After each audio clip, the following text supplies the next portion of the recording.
اعوذ باللہ من الشیطان الرجیم بسم اللہ الرحمن الرحیم الحمد للہ رب العالمین وصلی اللہ علی محمد وآلہ الطاہرین اللہم صلی علی محمد وآل محمد وعجل فرجہم قال اللہ تبارک وتعالی یا احمد هل تعلم میراث الصوم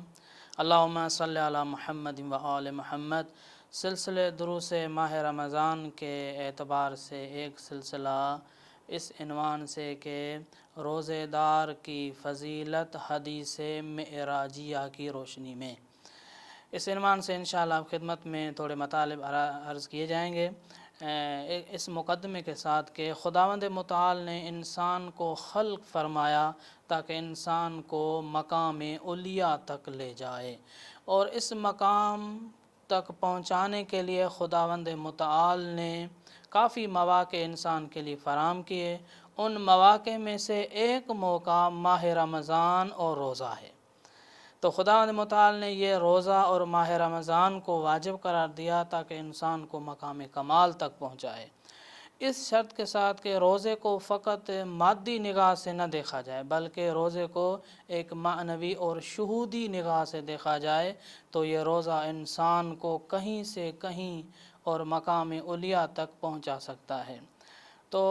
روزے دار کی فضیلت میں روزے دار کی کیا فضیلت ہے، مختلف آیات بھی ہیں اور مختلف روایات بھی ہیں۔ ان مختلف روایات میں سے ایک بہترین روایت معراجیہ ہے۔ اس روایت میں یہ بیان ہوا ہے کہ جب رسول اللہ کو معراج پر لیا گیا تو رسول اللہ سے جب خداوند متعال نے بلا واسطہ گفتگو کی تو اس گفتگو میں یہ بھی گفتگو تھی کہ خداوند متعال نے اپنے پاک پیغمبر حبیب مصطفیٰ سے یہ سوال کیا کہ یا احمد هل تعلم میراث الصوم، تو اس وقت یعنی اس کا ترجمہ یہ ہے کہ اے حبیب کیا آپ روزے کا نتیجہ اور ثمرہ جانتے ہیں؟ تو رسول اللہ نے عرض کیا کہ لا یا رب، میں نہیں جانتا میرے اللہ۔ تو خداوند متعال نے ارشاد فرمایا اے حبیب میراث الصوم قلت الاکل و قلت الکلام، اے میرے حبیب روزے دار کا اور روزے کا نتیجہ یہ ہے کہ روزے دار جب روزہ رکھتا ہے تو کم بولتا ہے اور کم بولتا بھی اور کم کھاتا ہے، تو جب یہ اس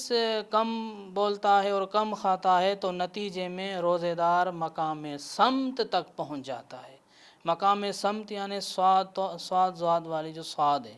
مقام سمت تک جب پہنچتا ہے تو پھر خداوند متعال کا دوبارہ ارشاد ہوا کہ یا احمد السمت تورث الحکمت، جب روزے دار مقام سمت تک پہنچ جاتا ہے تو یہ سمت روزے دار کو حکمت تک لے جاتی ہے، یعنی اب روزے دار صائم بھی ہے، صامت بھی ہے اور حکیم بھی ہے۔ جب اس حکمت کی منزل پر پہنچتا ہے تو پھر یہ الحکمت تورث المعرفت، تو یہ خدا کا ارشاد ہے کہ جب روزے دار حکمت کے درجے پر پہنچتا ہے تو یہ حکمت اس کو معرفت کے درجے تک پہنچاتی ہے۔ جب روزے دار معرفت کے درجے تک پہنچتا ہے تو خدا کا دوبارہ ارشاد ہوا المعرفت تورث الیقین، معرفت روزے دار کو یقین کے درجے تک پہنچاتی ہے۔ بس روزے دار اب صائم بھی ہے، صامت بھی ہے، حکیم بھی ہے، عارف بھی ہے اور موقن بھی ہے، تو اب یقین کے مرحلے پر ہے، یہ تو یقین یا تو پھر اس کا علم الیقین ہوگا یا عین الیقین ہوگا یا حق الیقین ہوگا۔ بہرحال اب روزے دار اس روزے کی وجہ سے مقام یقین تک پہنچ گیا ہے، تو دوبارہ خدا کا ارشاد ہوا فَإِذَا اسْتَيْقَنَ الْعَبْدُ، جب عبد یقین کی منزل تک پہنچ جاتا ہے تو فَلَا يُبَالِي كَيْفَ أَصْبَحَ بِعُسْرٍ أَمْ بِيُسْرٍ، جب روزے دار یقین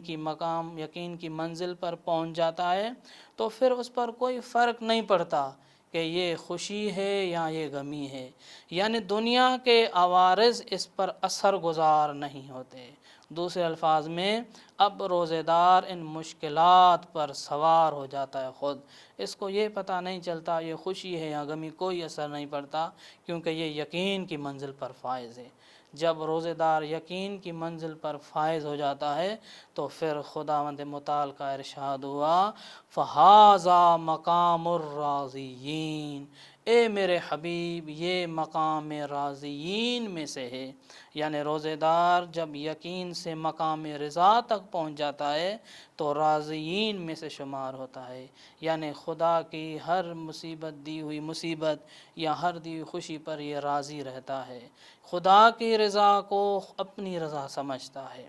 جب مقام رضا تک پہنچ جاتا ہے تو نتیجے میں خدا پھر اس کو 3 انعام عطا کرتا ہے روزے دار کو۔ کون سے 3 انعام؟ خدا نے فرمایا کہ جب یہ مقام رضا تک پہنچ جاتا ہے تو پھر فمن یعمل رضائی، جو بھی شخص یعنی روزے دار جب بھی میری رضا کی خاطر روزہ رکھے گا فَأُلْزِمُهُ ثَلَاثَ خِصَالٍ،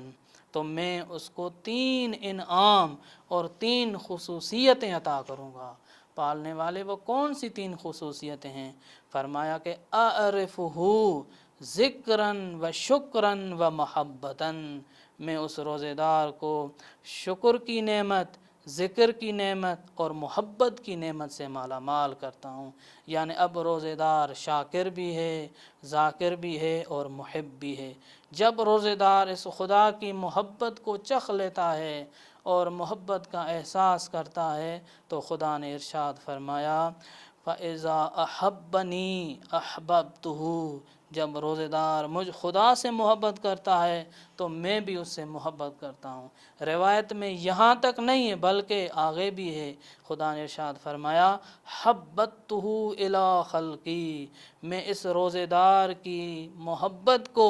اپنی مخلوق میں نازل کرتا ہوں، یعنی میں مخلوق کو حکم کرتا ہوں کہ میرے اس روزے دار شخص سے محبت کریں۔ جب روزے دار اس محبت کے مقام پر پہنچتا ہے تو نتیجے میں خداوند متعال اس کو ایک بہترین انعام عطا کرتا ہے۔ وہ کون سا انعام ہے؟ خدا نے ارشاد فرمایا وَأَفْتَحُ عَيْنَ قَلْبِهِ إِلَىٰ عَظَمَتِهِ وَجَلَالِهِ، اور پھر ہم روزے دار کی دل کی آنکھ کو کھول دیتے ہیں اپنے عظمت اور جلال کی طرف، یعنی روزے دار اب اس مقام پر ہے کہ خدا کے جلال کا، خدا کے جمال کا اور خدا کی عظمت کا مشاہد ہے، یعنی اب روزے دار کہاں سے صائم تھا، صائم سے پھر مشاہد کی منزل پر آ گیا، یعنی وہ اب خداوند متعال کے جلال و جمال کا مشاہدہ کر رہا ہے۔ جب روزے دار اس مقام مشاہد تک پہنچ جاتا ہے تو پھر خداوند متعال اس کی منزل کو اور بھی آگے بڑھا دیتا ہے، وہ یہ کہ خداوند متعال فلا اخفی علیہ علم خاصت خلقی، اور خداوند متعال فرماتا ہے کہ ہم مخفی نہیں کرتے روزے دار پر اپنی خاص مخلوق کا علم، یعنی اب روزے دار عالم ہے۔ کس چیز کا عالم ہے؟ خداوند متعال کی خاص، خداوند متعال کے خاص بندے کا، خاص مخلوق کا علم اسے عطا ہوتا ہے۔ اب یہ بدیہی ہے اور سب جانتے ہیں کہ اس وقت خدا کا خاص بندہ ہمارے امام زمانہ سلام اللہ علیہ ہیں، روحی لہ الفدا، یہ ہمارے امام کا پھر اس کو علم عطا ہوتا ہے کہ ہمارے امام کا وجود اقدس اب کہاں تشریف فرما ہے۔ جب روزے دار اس مقام تک پہنچتا ہے تو آخری انعام خدا کا یہ ہوتا ہے، خدا فرماتا ہے فَنُنَاجِيهِ فِي ظُلْمِ اللَّيْلِ وَفِي نُورِ النَّهَارِ، پھر ہم جو ہے روزے دار سے رات کی تاریکیوں میں اس سے مناجات کرتے ہیں، نجوہ کرتے ہیں، اور دن کے اجالوں میں بھی اس سے نجوہ کرتے ہیں۔ ہم تو یہ چاہتے ہیں کہ خدا سے مناجات کریں، لیکن روزے دار وہ عظیم انسان بن جاتا ہے کہ خدا بھی اس سے نجوہ اور مناجات کرتا ہے۔ بس آخر میں خداوند متعال سے یہ دعا ہے کہ ہمیں روزے کو اس معنوی اور شہودی نگاہ سے رکھنے کی توفیق عطا فرمائے، اور روزے اور ماہ رمضان کو سمجھنے کی توفیق عطا فرمائے۔ والسلام علیکم ورحمۃ اللہ وبرکاتہ۔